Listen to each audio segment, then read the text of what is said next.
À medida que buscarmos as origens, vamos nos tornando caranguejos.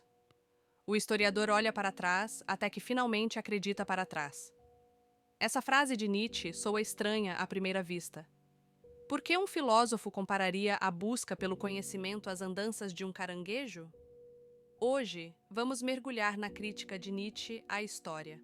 Uma crítica que fala não apenas sobre o passado, mas sobre o perigo de vivermos olhando para trás enquanto a vida acontece diante de nós.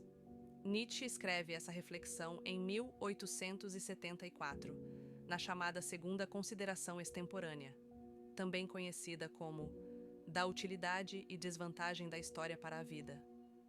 Ele vivia em uma época em que o estudo histórico era considerado o auge do saber. A Alemanha estava tomada por um espírito erudito, quase religioso, em torno do passado, mitos, tradições, glórias antigas. Nietzsche, porém, via um perigo nisso. Um povo que vive apenas recordando o que foi grande, mas que não consegue mais criar nada novo. Um povo de caranguejos, que anda mas sempre para trás. O caranguejo é um animal curioso, ele se move de lado ou para trás. Nietzsche o usa como símbolo de um tipo de consciência que não avança, que olha para o passado e acredita que ali está o sentido de tudo. O homem que busca incessantemente as origens, que quer entender como tudo começou, corre o risco de esquecer para onde está indo. É o homem que vive de recordações, de causas, de genealogias, mas que já não possui impulso vital. Ele perdeu a capacidade de afirmar o presente e de criar o futuro.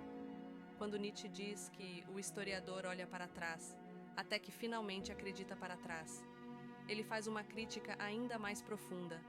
O historiador, ou o homem histórico, é aquele que já não tem fé no presente. Ele não acredita mais no poder de transformar, de inventar, de criar valores novos. Ele acredita que o verdadeiro, o belo e o bom estão atrás dele, nas tradições, nos bons tempos antigos.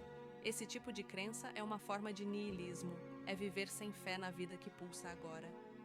Nietzsche identifica no homem moderno uma doença: o excesso de história.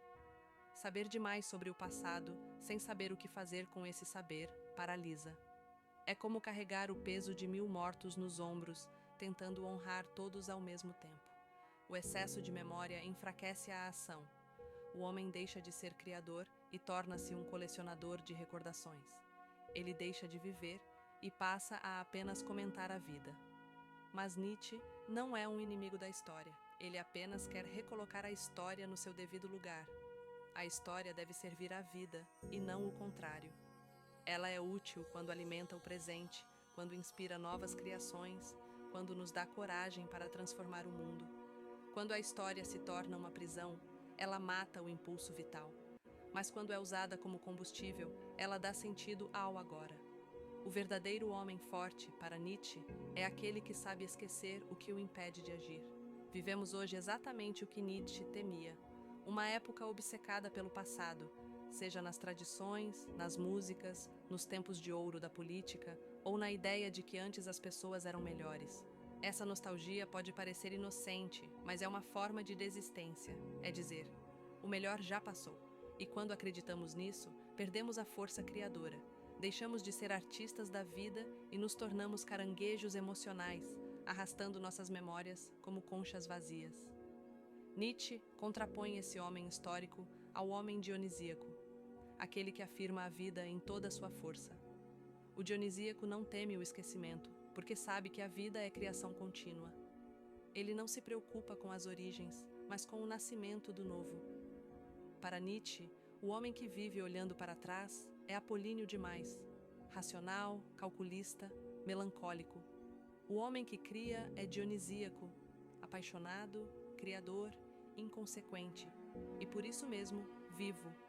A vida, dizia Nietzsche, só é suportável como criação, não como lembrança. Tornar-se caranguejo é fácil. É olhar para o que já foi, justificar o presente pelas ruínas do passado e chamar isso de sabedoria. Mas viver no sentido nietzschiano é andar para frente, mesmo sem saber o que virá. É afirmar a vida sem precisar explicar suas origens. É transformar o peso da história em impulso criador. Em outras palavras, não basta conhecer o passado, é preciso superá-lo. Não te tornes um caranguejo. Olha para frente, cria. Pois, como diria Nietzsche, o que importa não é de onde viemos, mas o que ainda podemos nos tornar.